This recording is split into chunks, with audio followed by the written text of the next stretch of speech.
Robert Cohn was once middleweight boxing champion of Princeton.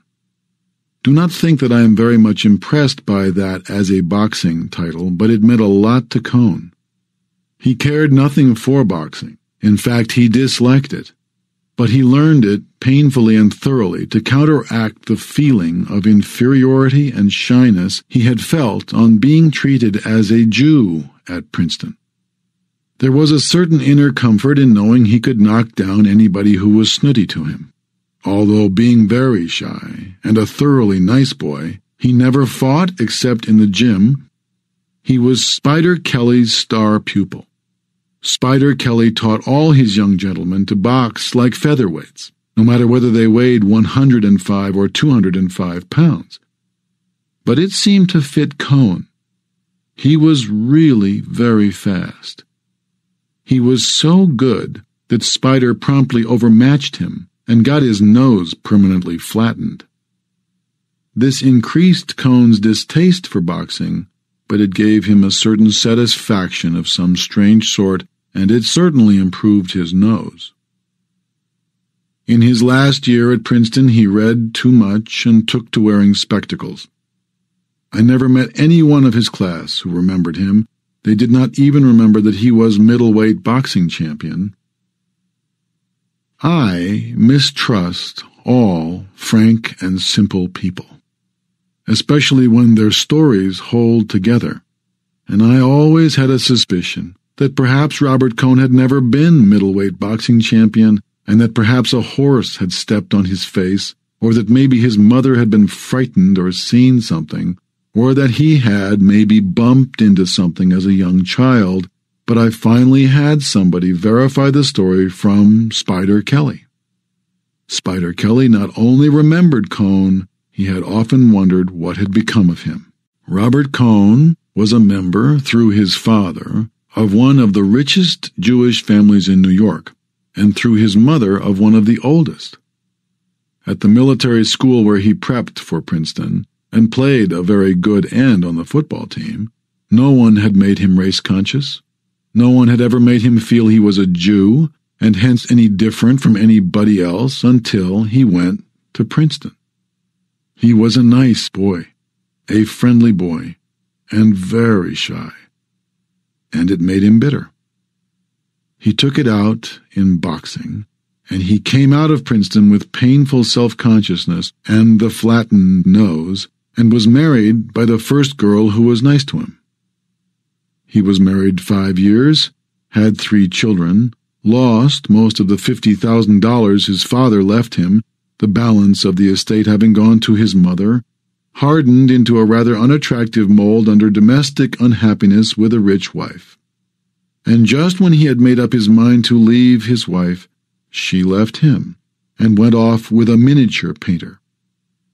As he had been thinking for months about leaving his wife and had not done it because it would be too cruel to deprive her of himself, her departure was a very healthful shock. The divorce was arranged, and Robert Cohn went out to the coast.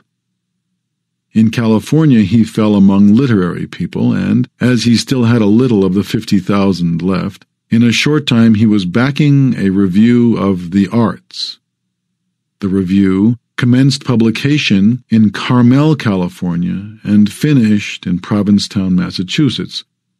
By that time Cohn, who had been regarded purely as an angel and whose name had appeared on the editorial page merely as a member of the advisory board, had become the sole editor. It was his money, and he discovered he liked the authority of editing. He was sorry when the magazine became too expensive, and he had to give it up. By that time, though, he had other things to worry about. He had been taken in hand by a lady who hoped to rise with the magazine. She was very forceful, and Cohn never had a chance of not being taken in hand. Also, he was sure that he loved her. When this lady saw that the magazine was not going to rise, she became a little disgusted with Cohn and decided that she might as well get what there was to get while there was still something available, so she urged that they go to Europe, where Cohn could write They came to Europe, where the lady had been educated, and stayed 3 years. During these 3 years, the first spent in travel, the last 2 in Paris, Robert Cohn had 2 friends, Braddock's and myself. Braddock's was his literary friend. I was his tennis friend. The lady who had him, her name was Frances, found toward the end of the 2nd year that her looks were going, and her attitude toward Robert changed from one of careless possession and exploitation to the absolute determination that he should marry her. During this time, Robert's mother had settled an allowance on him about $300 a month. During 2 years and a half, I do not believe that Robert Cohn looked at another woman. He was fairly happy, except that, like many people living in Europe, he would rather have been in America. And he had discovered writing. He wrote a novel, and it was not really such a bad novel as the critics later called it, although it was a very poor novel. He read many books, played bridge, played tennis, and boxed at a local gymnasium. I first became aware of his lady's attitude toward him one night after the 3 of us had dined together. We had dined at Lavenue's, and afterward went to the Café de Versailles for coffee. We had several fines after the coffee, and I said I must be going. Cohen had been talking about the 2 of us going off somewhere on a weekend trip. He wanted to get out of town and get in a good walk. I suggested we fly to Strasbourg and walk up to Saint-Odile, or somewhere or other in Alsace. I know a girl in Strasbourg who can show us the town, I said. Somebody kicked me under the table. I thought it was accidental and went on. She's been there 2 years and knows everything there is to know about the town. She's a swell girl. I was kicked again under the table and looking saw Frances, Robert's lady, her chin lifting and her face hardening. Hell, I said, why go to Strasbourg? We could go up to Bruges or to the Ardennes. Cohen looked relieved I was not kicked again. I said good night and went out. Cohen said he wanted to buy a paper and would walk to the corner with me. For God's sake, he said, why did you say that about that girl in Strasbourg for? Didn't you see Frances?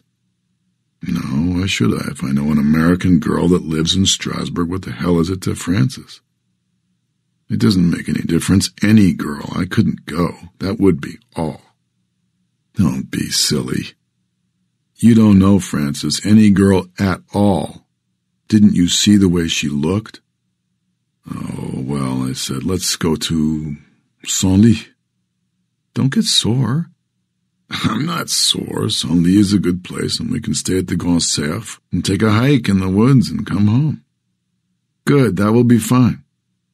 Well, I'll see you tomorrow at the courts, I said. Good night, Jake, he said, and started back to the cafe. You forgot to get your paper, I said. That's so. He walked with me up to the kiosk at the corner.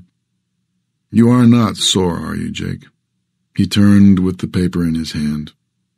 No, why should I be? See you at tennis, he said. I watched him walk back to the cafe, holding his paper. I rather liked him, and evidently she led him quite a life.